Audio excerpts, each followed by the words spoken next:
So I sat there, and after I did, the first mixtape I had done, she Wait, had heard hold, the hold on. shit When did you do your first mixtape? at 15.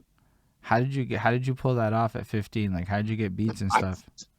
I had guys that were producers there, and they're like, "Hey, man, let's put out an EP." And at the time, you gotta understand, there was no DistroKid, there was no TuneCore, there was no United Masters, there was none of that. So what we would do is we would actually print hard copy CDs and go sell them, $10 a pop. Just go everywhere at the stores, man, or be like knock on the door to people we knew, sit there and sell them out the trunk of the car, and it worked. That's how you built your buzz back in the day where we're at in Houston and Texas. That's how you did it. Was you would physical hard copies, man. Like nowadays, it's not like that. Nowadays, it's super simple.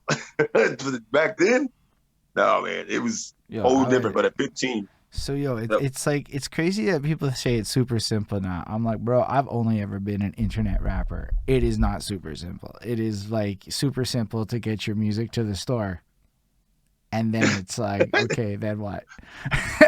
Like Right. I kind of That like comes into yeah. There's a whole different part of that. but Yeah. like then it's like I kind of think back to it and it's like, yo, when I listen to people describe this mixtape grind, I'm like, it honestly sounds a lot more fun. Like it sounds like Yeah. there's like a charm to like being part of the scene in regards to literally being out there. And I like talking about this because yo, I never did it, but I know a lot of people in my city did. I know a lot of people in a lot of cities did, and I know a lot of people made a lot of money that never got written down anywhere off of these moves, But which is just like a big thing to think about because in this era of data and billboard, it's like how many people actually did shit that nobody can try. Anyway, um, so you're 15 out there hustling mixtapes that you made, and you guys had yep. access to all this gear, and people invested in you because of the freestyles and the passion and whatnot. Were y'all doing like music videos Yep. too, or was that like not accessible back then? No, it was just strictly just doing strictly on putting recordings down and doing like any pop up show anywhere.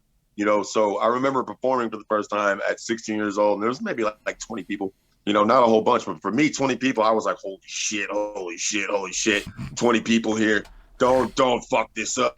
Like in looking back at that retrospect, like anytime I perform now, I still get that same feeling as I got then in the very beginning. I still get the butterflies, man. I still have those nerves until the very first note drops or the first beat comes on. And Yeah, I then feel that. then I'm in my zone. But I would be lying if I said, no, I don't get nervous. I don't get bullshit, man. I get butterflies terribly until I'm up there and then I'm in my element, and it goes. I think it's more the anticipation and everything, but at 16, I remember doing 20 people show, man, and the music back then compared to now is nothing like it is now. So, but looking back then, it was something I was proud of. It was something that I was just like, oh, it's so dope. And, people were like, hey, your shit's dope, man. But I think a lot of them just said it back then because we are doing something that it was like, we're doing something that we said we were going to do and nobody else would do. So it was like the support was there for that. And I think once people started to realize, oh, shit, you're actually taking this seriously, that's when like the whole attitude changed. They're like, oh, this isn't a joke. This isn't some just fucking hobby, right? Like this is what you actually want to do. Mm. To be fair, it's like you're like 15, 16, so I guess it's a little different when you're trying to explain to people that you're really serious about this and it's what you want to do. Yeah. Cuz Yep. like I mean, it's a different challenge to explain to people in your mid 20s that you want to seriously be a rapper. But when you're 15, like Right. it's like people are just like, "Bro, finish school." Like you're supposed to be Oh doing yeah. other They're shit. like, dude, they're like, bro, I don't even want to hear it. Like and then honestly, yeah, do finish your school, stay in school, get your education, get it done. Now, if you want to do it on the side, do it on the side. And that's what I did. But like, it would be, I understand that concept of you're 15, all you want to do is for living. Really, like, what are you talking about? Like, go focus on other stuff. But at the same instance, those same guys also saw the talent. They knew it Mm. was there. So they're like, we're willing to spend time with you. We're willing. It was like a mentorship more than anything, which was I'm very grateful for because that was my foundation of learning how to record my own vocals, learning how to EQ anything correctly. Like mixing wise, that's a whole different thing. But like vocally, that taught me the foundation of all that. So I'm grateful for that, man. I remember the program we used was we actually got it off LimeWire when that was still a thing back in the day, and we took Acid Pro off there. We got it off there for free. So, and that was before they started using the box, which they use on everything now, right? Everything has a box. This is pre-box, so you have the full studio program, and that's what we use for the first thing to record off of. That's incredible. Just how like you just grab what was accessible, y'all just made it happen, Yep. and you're doing this all as a minor, just like and even Yeah. a Canadian minor, which is a less of an age than your minors. But like, so I mean, are you also actively continue to perform after that 20-person show? So is this like a whole grind you're taking on for a while? No, I would say after 16, 17, 18, I really focused on athletics with school. I had college scholarships to go play football. So I had to really focus everything on that. Needless to say, that worked out for 1 year. So, and then this whole time, I did not touch music. So I didn't touch music back again until literally I was 25. So that's a 9 year gap. I didn't record. I didn't do anything. Now, the whole time during that, though, I was freestyling every day. I would always do something, but I wasn't recording. I wasn't actively looking to do anything, right? Like, but then at 26 years old, 25, 26 years old, I met my wife. And I remember meeting her the very first day and I freestyled for her. And she sat there and she was like, what are you doing? She's like, what are you doing? Like, you have a talent. And I remember that. And about a year later, man, I was working a job that I did not like, right? In Texas, y'all don't know, in Texas, marijuana is illegal.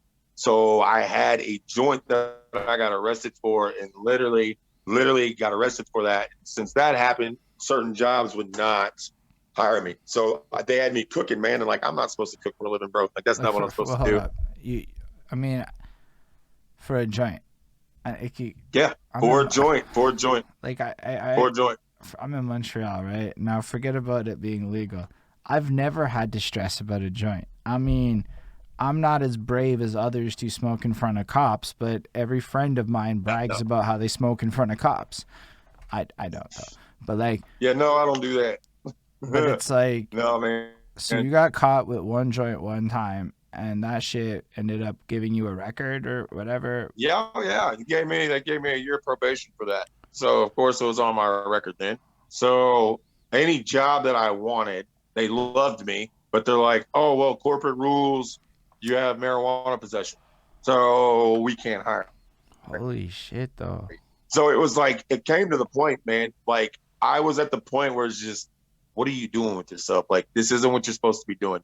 And you got to think, this was 7 years ago almost, man, that I made this decision. And I sat there and I really said to myself, all right, I'm going to commit to this music. I'm going to make it work one way or the other. And just so you know, the two reasons it didn't work at first, I'd say half of it was self-doubt, like self-doubt and like fear of judgment, which I don't have self-doubt, fear of judgment. If you like it, you like it. If you don't, you don't. Plain and simple.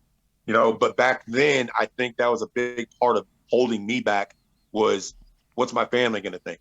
What's my peers around me going to think? Any of this stuff. And then the other half was, what step do I take to even fucking start?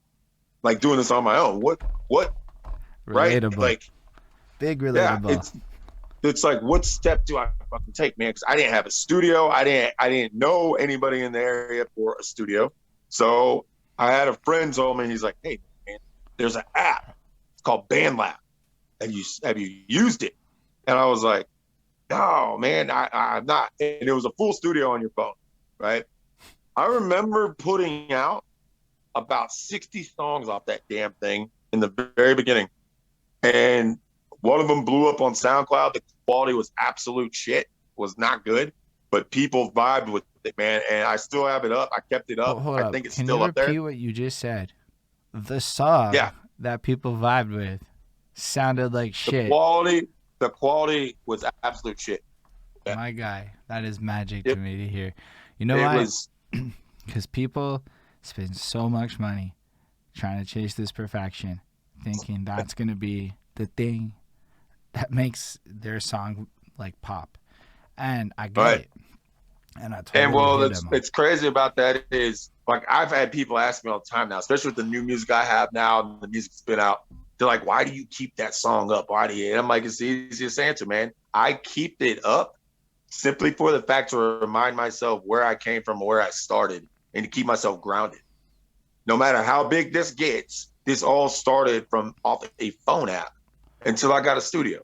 Off a phone app, man, just believing in myself and putting one track out, man. I remember the first time I saw my music out, and I was like, that was a very proud moment because it proved to myself at that very moment, you can do this. No matter what anybody tells you, no matter what anybody said, you prove them fucking wrong. Oh, you can't put music out. Check. Oh, you can't get on the radio. Check. Oh, you can't do this. Check, check, check, check, check. Tell me I can't fucking do it. Right? That's my whole mindset. Tell me I can't do it, because here's the thing. I came into this shit with absolutely nothing. So I had nothing to fucking lose, but everything to gain, man. Failure is not an option. And that's why, and I've kept that, you know, but it just took the first step, and then getting the studio, which I'll get into with you, having that, and then just everything that came in between. Tell us more about this. Fucking journey. So this app let you make beats? No, it's actually, you can make beats on it, but it's actually a full recording, like DAW, off your phone, where you can actually import the beat in there as a stem, and you can record X amount of lines you want and actually mix it down to the best of your ability on there. And it will give you actually pretty damn good quality once you know what you're doing. Yo, how much does that cost? How much does Free. That? Yo, you're saying that everybody could have copped a $25 mic off of Amazon that's half decent? Yes. Yes. I know that because I copped a $25 mic and I was like, bro, this is actually pretty good. Yeah, no, no bullshit. Yeah, you sure can. And then plug that into your phone, record some shit onto your phone, and bang out like a mixtape or two. Yeah, no bullshit. That's exactly what I did.